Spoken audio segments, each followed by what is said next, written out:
प्रशासन से मांग करते हैं कि 24 घंटे के अंदर उसको अरेस्ट होना चाहिए। अगर प्रशासन 24 घंटे के अंदर उसको अरेस्ट नहीं करती है, हम सभी महिलाएं उसका घर घुस के उसको घसीट के निकाल के मारने का काम करेंगे। आदिवासी नेत्री निशा भगत की मुश्किलें बढ़ सकती है।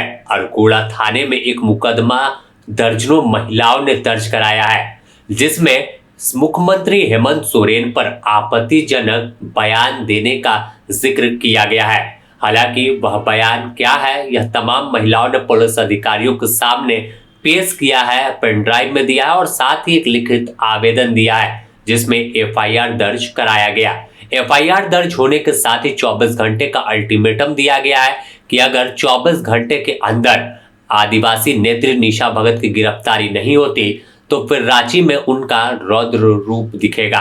यानी महिलाओं ने खुली चुनौती पुलिस को दी है कि गिरफ्तारी नहीं होने पर आंदोलन का रुख अख्तियार करेंगे और किसी भी हद तक जा सकते हैं। इस दौरान सभी महिलाएं गुस्से में दिखी और जब मीडिया से बात कर रही थी तो काफी आक्रामक तेवर में दिखी और साफ तौर पर कहा कि मुख्यमंत्री हेमंत सोरेन का अपमान झारखंड की महिलाएं नहीं बर्दाश्त करने वाली है। निशा भगत खुद आदिवासियों के नाम पर गलत तरीके से इस्तेमाल कर रही है और तरह तरह के गलत बयानबाजी कर सरकार की छवि और आदिवासी मुख्यमंत्री को बदनाम कर रही है। पूरा थाना आए हुए हैं। देखिए, आए दिन निशा भगत समाज में जहर बोलने का काम कर रही है। हमारे माननीय मुख्यमंत्री को घर में घुस के घसीट के निकाल के मारने की बात कह रही है। और यह अगर समाज में संवैधानिक तरीके से प्रोटेस्ट करना चाहिए और अगर हमें हमारा जो दायरा है उस लिमिट को वो खो करके कुछ भी उलूल जुलूल फालतू बयानबाजी कर रही है समाज में, तो एक जो माननीय है और माननीय की गरिमा को रखते हुए हमें प्रोटेस्ट करना चाहिए होता है, क्योंकि हमारा जो अधिकार है प्रोटेस्ट करने का, तो हम उस दायरे में रह के प्रोटेस्ट करें। इसीलिए हम उन पर एक एफआईआर दर्ज किए हैं कि वो आए दिन हमारे माननीय मुख्यमंत्री के विरुद्ध में गाली गलौज अमर्यादित भाषा का प्रयोग कर रही है।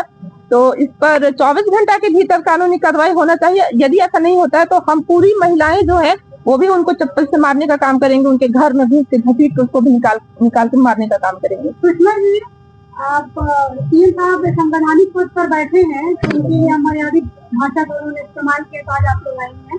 सुषमा के पिता आदिवासी समाज से आती, उन्होंने गुरु द्रोण के लिए ऐसे शब्द का इस्तेमाल किया था। बिल्कुल, कोई सड़कों पर नहीं। बिल्कुल मैम, मैं उसके लिए आज भी बोल रही हूँ और ज्योत्सना क्रिकेटर को मैंने हिदायत दिया है कि आप किसी भी धर्म को लेकर के संवैधानिक भाषा का प्रयोग न करें, अन्यथा मेरे से बुरा कोई नहीं होगा। उनके घर में नहीं घुसेंगे क्या? बिल्कुल घुसूंगी।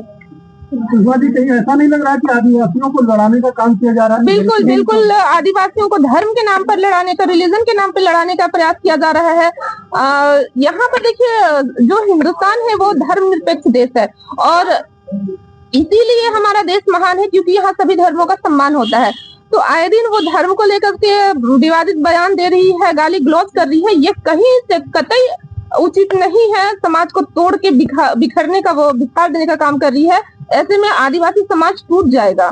वहीं एक और महिला जो एफआईआर करने पहुंची थी, उनका मानना है कि राज्य में सीएम हेमंत सोरेन बेहतर काम कर रहे हैं, जिससे कई लोग विपक्ष के इशारे पर काम कर रहे हैं और यही वजह है कि मुख्यमंत्री हेमंत सोरेन को बदनाम किया जा रहा है। हम लोग यहाँ चप्पल से मारे। देखिए, जिस तरह से निशा भगत का अमर्यादित भाषा, उसके शब्द वर्तनी पर पिछले साल भर से आप तमाम मीडिया बंधुओं के साथ साथ में राज्य की जनता सुन रही है और देख रही है। सबका समय सीमा और सब्र सीमा खत्म हो चुका है। नववर्ष पर अभी हाल से 1-2 दिन पहले ही लोग एक दूसरे को बधाई दिए, लेकिन नववर्ष के 2 दिनों के भीतर ही जैसा नववर्ष शुरू हुआ, राज्य के मुख्यमंत्री को निशा भगत के द्वारा खुली चुनौती देना और गंदे से गंदे लफ्ज में, गंदे से गंदे भाषा में जो भाषा का प्रयोग किया। आपको लड़ाई लड़नी है, विरोध करना है, आप संवैधानिक रूप से अपनी बातों को रखिए।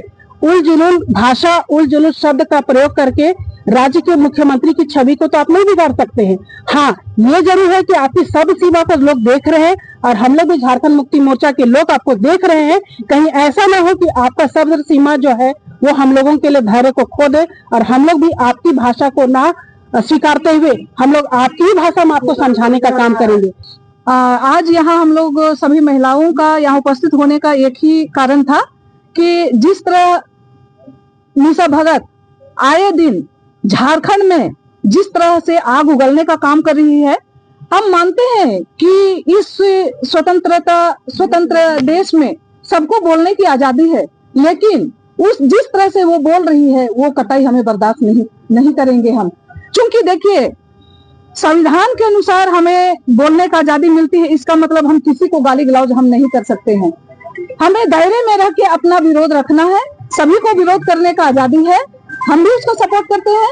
अगर वो मुद्दे पे बात करती है तो हम उसका भी सपोर्ट करते हैं, लेकिन जिस तरह से अपना आपा खोल के जिस तरह से उन्होंने हमारे माननीय मुख्यमंत्री को गाली करने का काम की है, उसने जिस लैंग्वेज का उपयोग की है वो कतई बर्दाश्त करने का काबिल नहीं है। इसलिए हम सभी महिलाएं यहाँ उपस्थित हैं। हम आज उनके नाम पे एक FIR दर्ज किए हैं और हम प्रशासन से मांग करते हैं कि 24 घंटे के अंदर उसको अरेस्ट होना चाहिए, क्योंकि जिस तरह से हमारे माननीय मुख्यमंत्री को उसने गाली की है, वो दावा करती है कि हम उसको घर घुस के घसीट के मारने का दावा करती है। अगर प्रशासन 24 घंटे के अंदर उसको अरेस्ट नहीं करती है तो हम भी दावा करते हैं कि हम भी 24 घंटे का अगर एक्शन नहीं लिया तो हम सभी महिलाएं उसको घर घुस के उसको घसीट के निकाल के मारने का काम करेंगे। तो अमरगोड़ा थाने में प्राथमिकी दर्ज की गई है और इस पूरे मामले पर निशा भगत का क्या कुछ रुख होता है और क्या पुलिस स्टैंड लेती है। हालांकि पूरे उस वीडियो की जांच होगी और अगर कुछ उस वीडियो में आपत्तिजनक शब्द का इस्तेमाल हुआ होगा तो वैसे में निशा भगत की मुश्किल पड़ सकती है। और जिस तरह से तमाम आदिवासी महिलाएं थाने पहुंचकर मुकदमा दर्ज करवाया है, तो सीधे देखें तो आने वाले दिनों में कानूनी दाव पेच का सामना निशा भगत को करना पड़ेगा।